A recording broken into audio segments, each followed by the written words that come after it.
मित्रांनो, जय भीम. आज आपल्याकडे जे काही आहे ते डॉक्टर बाबासाहेब आंबेडकरांमुळेच आहे.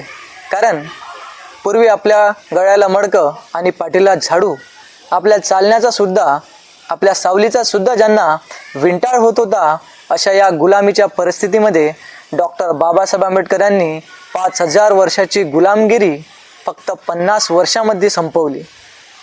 डॉक्टर बाबासाहेब आंबेडकरांना किती अथांग परिश्रम करून त्यांना आपल्याला ही आता मुक्ती दिली.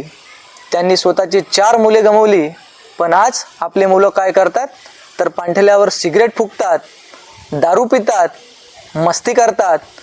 मित्रांनो, डॉक्टर बाबासाहेब आंबेडकर यांचं नाव घेणं सुद्धा कोणाकोणाला लाज वाटते, परंतु मित्रांनो, याची लाज बाळगण्याचं कोणतंही काम नाही.